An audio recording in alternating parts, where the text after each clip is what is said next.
Welcome back to Locked On Sports Atlanta. It is A to Z. I am Mark Zinno. Thank you so much for spending your Monday with us. Appreciate you guys downloading the podcast and listening or watching free on YouTube, wherever you are. Again, like and subscribe. Make sure you stay locked into everything here, A to Z on Locked On Sports Atlanta. Check out all of the other great shows we have on Locked On Sports Atlanta, including Hitting Hard with John Chuckery. Of course, you get ATL Day One, Jarvis Davis, and Tanitra Batiste. Don't forget about Grant McCauley's Braves post-game post-game podcast, or what do you call that? Postcast. I don't know. Anyway, but Grant McCall is the best Braves baseball guy out there. There's no doubt about that, hands down. And he's part of this Locked On network here. So appreciate you guys giving him a shout. And of course, Grant will join us here on the show at some point in the near future. Maybe we'll see if we can get him on later on this week, but certainly we'll talk Braves baseball with him. But let's turn our attention here to the Masters as it wraps up yesterday. And I often, put tweets out there. Again, I'm on Twitter at Mark Zinno, MarkZinno, that people tend to disagree with and call me names over. And that's fine, guys. I promise you, I don't lose an ounce of sleep over anything you write to me on Twitter. Like, honestly, I never have and I never will. So give me your best, give me your worst, whatever. I don't care. That said, I'd like to explain my position a little bit more. I tweeted out yesterday that Scottie Scheffler, who wins his first Masters, number one player in the world, that he didn't really do anything. He didn't play well enough on a Masters Sunday to win the tournament. He just played not to lose, and sometimes that's enough. Now, on the surface, I know how that sounds because there's not a lot of context behind it, that it sounds like I'm taking something away from Scottie Scheffler, but in reality, I'm not. Like, I'm just observing the fact that for the last 2 days of this tournament, Scott Scheffler just scrambled his tail off. That's all he did. I mean, he did not hit a ton of fairways. He did not hit a ton of greens regulation. He was fantastic with his wedge on Saturday. Anything that was in and around the green, whether it was a 60-yard wedge shot on the way in or a second shot, approach shot that missed the green that he chipped up within for a one putt. I mean, he was very good at scrambling to make par. And that's a credit to him. But I would ask you, like, think about this objectively. If you watched his entire 4 rounds, especially on Saturday and Sunday, tell me a shot that sticks out to you. Like, I can name 3 of them off the top of my head, and Rory McIlroy, who shot a 64 yesterday, that were amazing, right? Like, these were shots that were like, whoa, those, you're playing like you want this thing badly. And I'm not saying Scott Scheffler didn't want it badly. Of course he did. And he played well enough to be able to shoot par on the final day or 2 under, whatever he was, and win the tournament. That's a credit to him. I'm not taking anything away from him. But there was nothing really memorable about his final round. Like, if there was anybody who could have challenged, if Rory McIlroy had another round in the 60s, we're talking about an entirely different tournament. If that, I get it. He didn't, and Scheffler deserved to win. I'm not saying he didn't, but I just don't think he played all that special on the final Sunday of the Masters. Cam Smith choked the thing away. Had plenty of opportunities. And that was the other thing, too. Scott Scheffler had plenty of opportunities to put Cam Smith away and never did, right? And every time Cam Smith got close, he ended up giving one back and never really pushed him into contention. Never trust a guy with a mullet. What can I tell you? But I know it sounds like I'm taking something away from him. He played 4 continuously good days of golf, and he deserves to be the Masters champion, 100%. I just don't think it was anything special. There was nothing about it that stood out as memorable to me. And I know it sounds all hot takey, and I know it sounds all like, trying to be a troll and all. I get it. I'm just objectively looking at the round that he played yesterday and going, I didn't see anything exciting. I mean, he missed the fairways a ton. And he didn't exactly get up and, get on the green on his approach shot all that often. Like, how many greens in regulation did he make yesterday? I don't think it was many. So, I mean, look, he did birdie 12, which is the hole that, usually kills everybody. So you give him credit for that. But still, again, I don't know.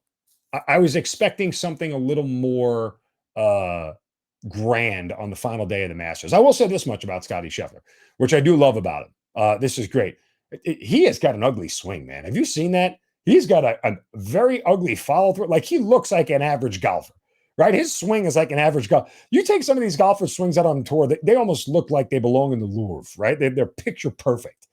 Scheffler's swing is not that at all. Go back and look at some of his swings and some of his finishes and follow throughs. Man, He looks like he looks like that guy from your work that you go golfing with on the 13th hole after he's had 6 beers.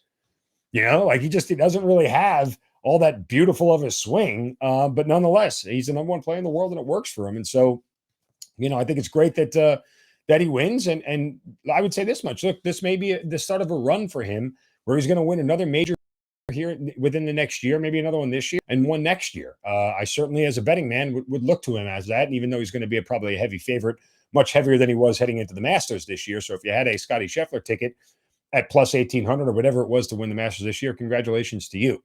All right, pivot here in the final moments of this Monday show. Talk about the Falcons, just because this bears worth repeating. And I keep seeing how the Falcons, are signing this player and signing that player. And, these are a lot of no-name guys that nobody really knows.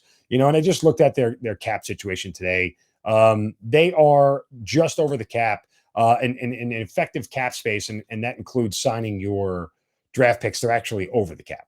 So they don't have much room left to do anything. And I began to look at, and I was just scrolling through some of the names that they've signed versus some of the guys that were out there, and start wondering the question, like, what could they have done differently? And you start to look at some of the names out there of guys that are still out there. I mean, Jadeveon Clowney's still out there. Odell Beckham Jr., Tyrann Mathieu is still out there. These are big names like J.C. Treader, Stephon Gilmore, even though he's old, Eric Fisher.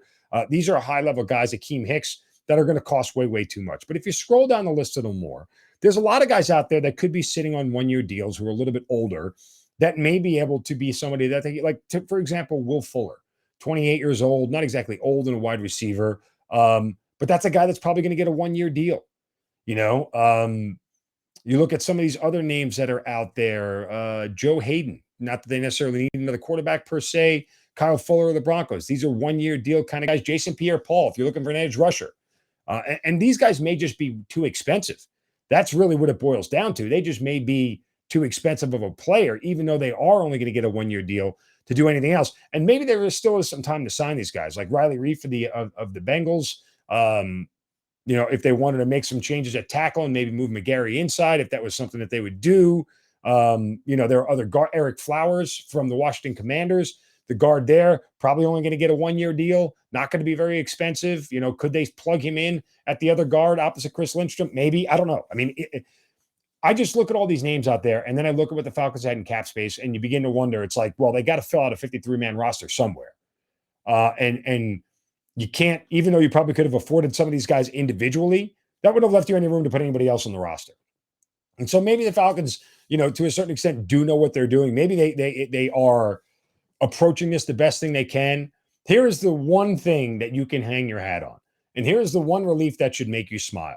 I'm looking at the salary cap space for 2022.